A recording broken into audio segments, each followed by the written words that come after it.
mammography is overlap of tissue. Look at this red dot. It is not seen so well in the 2D image because of the overlap of the green dots above it.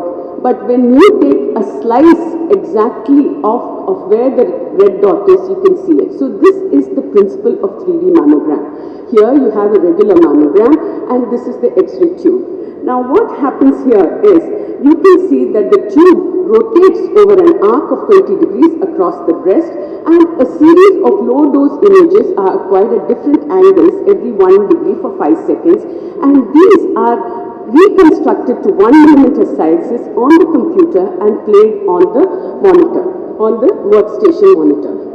So as a result of which you get a series of images, and you can see these are phantom images where you can see this nodule very well in the slice 21 but not so well in 46 and 1. And here you can also see the calcifications where tomosynthesis at just an increased one-time dose increase shows the calcification so well as opposed to the digital mammogram which needed a 4x dose. So the benefits of tomosynthesis is better cancer detection, fewer recalls, fewer biopsies, and the one concern was total radiation dose that is equal to an analog mammogram. So it is really useful. Now let's go to the cases. This was a case which had a tent sign. Now this, we were worried what it was. It didn't look, if you look at the MAG images, you can almost see a halo. You're not quite sure what it is. Here you can see it looks like a fibroadenoma, but in the tomo slice you see these speculations. This turned out to be an infiltrative ductal carcinoma, which we biopsied by just looking at the tomo. Now this is a serial images. This is the 2D. These are the 3D slice images, tomo slices, where you can see the calcification so much better with the speculated margins, and not only that, the morphology of the calcification is better appreciated. Now this was a patient who had a palpable lesion. This is a small lesion, 1 centimeter, but it was palpable in the superficial aspect. Now we just thought this was the only lesion. It was, but huddled here is another lesion, little deeper, and that is just 6 millimeter. And this changes the management. And here you can see that you are able to detect additional tiny lesions. We did a study which we presented in ECR 2012. We found that tomosynthesis, the 3D tomo correlates better with HP and final birads much better. And the calcifications were much better visualized in DBT, which also we presented. Now after this, let's go to the other concept of tumor angiogenesis contrasted.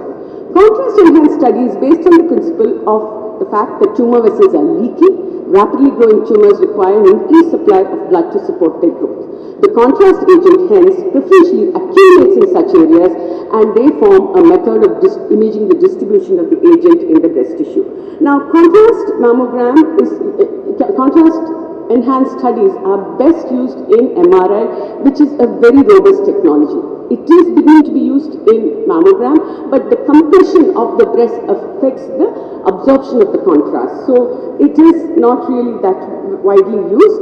The contraindications in MRI is in pregnant patients due to gadolinium risk and difficulty in interpreting due to normal physiological breast enhancement. Remember, the breast in a pregnant woman is glandular, is more dense, and also the presence of ferromagnetic substance. And mammogram is best done 2 to 3rd week of the menstrual cycle. So patient is positioned in the throne, you have the coil, it's the same table, and you have the coil inside, by which you evaluate the mammogram. So once you get the lesion, you look for a mass, which is nothing but a space-occupying lesion that has 3 dimensions. And then you look, and this mass you look for shape, margin, internal enhancement characteristics, and location. But besides mass, you can have non-mass lesions wherein the enhancement occurs in an area of fibroglandular tissue that otherwise appears normal on pre-contrast image without mass effect. So there is a slight pickup in these kind of lesions. Focus is nothing but an area less than 5 millimeters that is too small to be further characterized. So these are the parameters by which you diagnose. Then we go in for the enhancement kinetics. What we do during enhancement is we inject 0.1 millimole of GDT, gadolinium, per kg body weight, and acquire a series of images over a time. And these images are then plotted along a graph, and you get various patterns of graph. Now, when there is a baseline enhancement within the 1 minute, when there is an upshoot, and if it either plateaus or tapers down, then it is a typical malignant pattern, as opposed to this where it is a larger slope, it's a wider slope, it's not a steep slope. So this is very important. The other parameter we look for is the diffusion coefficient. Now look at this, these are tightly packed cells, and these are the water molecules which have really no space. So the Brownian motion of water molecules through biological tissue is restricted in tumor, and diffusion weighted image allows for the qualitative analysis of the water molecules diffusion, and ADC is nothing but the quantitative analysis by you, and you get absolute values of this motion. So diffusion coefficient is a better method for detecting breast tumors than either T1 or T2. It is more functional. Differentiates malignant breast tissue from normal breast and fibroglandular tissue. And low ADC values means it is a malignant tissue. And ADC value is variable according to the gradient factor, and it should be compared with that of the normal fibroglandular tissue. In addition, diffusion weightage is an effective screening technique because it doesn't use contrast. Now let's look at MRS principle. It is similar to what we use as the spectroscopy in the brain. Choline can be detected in breast cancers, whereas choline is generally undetectable in normal tissue. Now here you have a malignant lesion, and here when you do the spectroscopy, this is without contrast.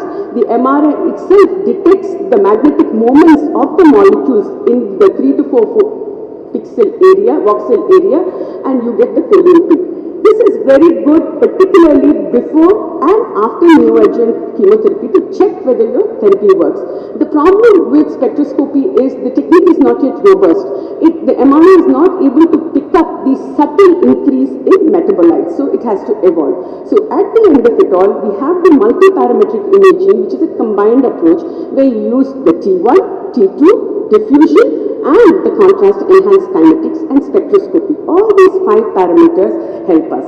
Now here you have a 1.1 centimeter lesion, which is hyper-intense, and here you see that it is hyper-intense in T2, and here you can see that there is restricted diffusion. Restricted diffusion means it's white like the glandular tissue, and here is the contrast enhancement showing a type 3 curve. This is another lesion which is kind of speculated in a fatty breast, and here you can see how it is heterogeneous in enhancement, and this is again a restricted diffusion and showing you a good type 3 curve. So these are malignant lesions.